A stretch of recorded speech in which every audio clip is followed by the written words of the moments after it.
What's going on, folks? Welcome back to DLive HD. This is Victor, and to be honest, I'm kind of dreading having to make this video. I've been dreading having to do anything except play Metroid Dread, because I'm having so much fun playing this game.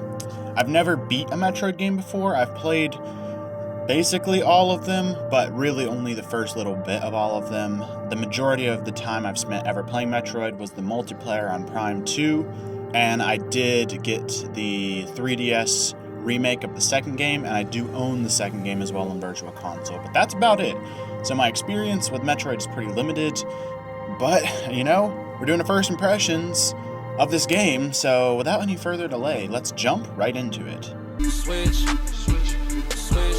up. I was a worker, had to upgrade to a boss.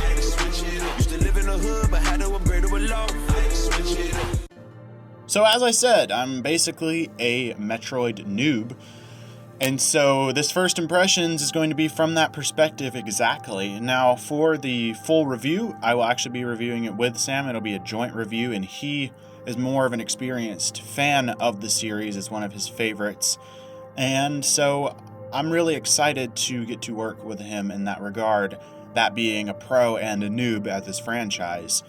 But coming from that background of not really knowing much about the games, the fact that this title has actually engrossed me so much and I've been so engaged with it speaks to how versatile it is. Now, I will say, so far from what I've played, the game is actually rather difficult, and that difficulty actually ramps up quite a bit as you progress. Now, when the game starts, you've got lots of typical enemies, and you're learning to do these counters, and it's all mainly sort of ranged combat, other than you can have one melee move, but most of those are centered around counters. And so I was like, okay, but then your arsenal starts to expand, and you start getting all these different moves, and honestly, even now, with how far I am, I still don't fully understand the controls. My muscle memory is still developing for it, because it's a matter of what combination of triggers you're pushing. Like if you hold down the left bumper, your character actually stands still and you can aim all around, rather than if you weren't, you'd be running in the direction that you point the stick. And that was something that I always found difficult with the Metroid games, is really getting used to those controls. And there are so many abilities in this game, it's insane, and I am not at the end yet even. I still have more abilities to unlock. And the cool thing is, like all Metroidvanias, which, I mean, this is a Metroid game, so it's sort of inspired this formula of game, you are revisiting these areas you've already been with the new abilities in your arsenal, and being able to explore specific areas and get upgrades that you weren't able to before. So there is a lot of backtracking in this title, but not in a bad way, because you're constantly getting access to new things as you go back and backtrack.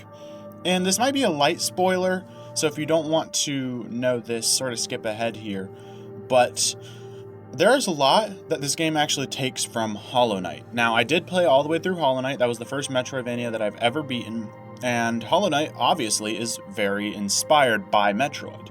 And now it's sort of the student has become the teacher, because Metroid is actually grabbing more things from Hollow Knight. And one of those things that is rather interesting is that at a certain point in the game, a lot of the enemies from the previous areas become a lot more powerful. Now, in Hollow Knight, this actually happens as well. You unlocked this sort of infestation, and all these prior easy enemies all of a sudden become just as hard as whatever the latest area you've been in are. And that is actually something that happens in this game as well. So I've actually just gotten to this point, and so now I'm going back through all these areas with these enemies that I've already fought, but now I have to come up with a new strategy because they have new moves and they're much more difficult. And stuff like that actually really excites me. That's the kind of thing that actually engrossed me when it comes to Hollow Knight, and now that's what we have in Metroid.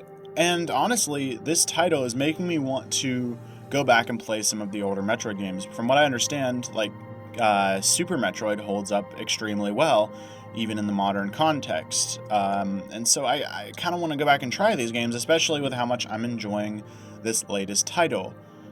Honestly, I think the atmosphere of the game is what's really grabbing me, and it's cool that it came out in October because it's actually rather spooky. It has sort of a mechanical horror aspect to it as you are going through these Emmy areas, which are these mechanical contraptions that are supposed to be on your side, but have sort of turned on you because of some light spoilers in the story that I won't mention. But now, these creatures in specific areas will hunt you down. And unlike other enemies, if they get you, it is an instant kill. And so it's all about planning that strategy. And as you upgrade your arsenal more, you will have more powers to combat them. When you start the game off, you're mainly just running away from them.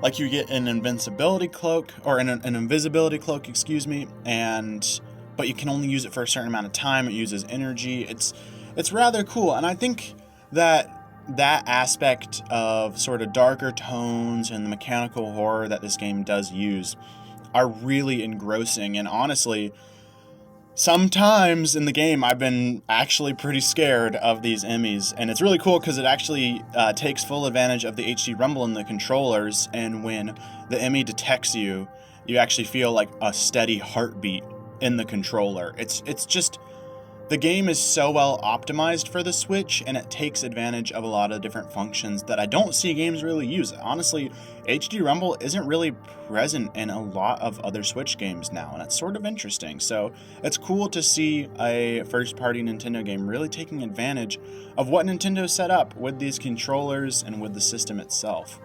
Also, the game is visually stunning. Some people were concerned with continuing with a 3D art style on a 2D game, where all of the older games were in a pixel art style, which of course they were from the NES, the Game Boy, and the Super Nintendo, and so of course they took on that 8, 16, and 32-bit style. But now we're moving into the new era, and with Samus Returns on 3DS, it took on that 3D art style, and some people were not a fan. I think that it works really well because it shows that a 3D art style can work on a 2D game. That's not something that's honestly done quite as much anymore, and not even with Hollow Knight. Hollow Knight was fully hand-drawn, but this game takes that 3D art style and does it really well, especially because there are parts that will move from just being 2D, and I think that that is really cool.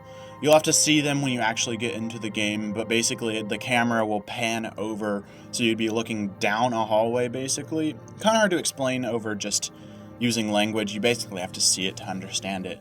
But overall, this game has really impressed me, and I made a pact, I said this in my unboxing video, but that I was not going to take Metroid out of my Switch until I beat it. And this is the first Metroid game that I've ever had to review. So I'm finally going to beat a Metroid game. I'm hoping to close it out this week so we can get that full review to you next week.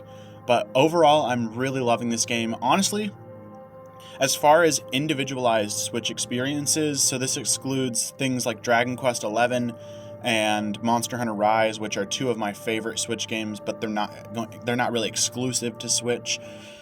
If I were talking full-on Switch exclusives, I would put this somewhere in the top 5 as far as games that are only on the Switch that you can only experience on the console, and like the level of fun that I've had with the game. It's something that I just want to keep returning to day after day, hour after hour. I'm sort of falling off of my school and my work because I just want to keep playing this game. So beware if you do pick it up, it is rather addictive, so maybe set some time aside to really dive into it. But overall, it's a fantastic game, and I can't wait to get out a full review. Alright guys, thanks for watching. Let us know in the comments down below what you thought of this video. We love talking to you guys.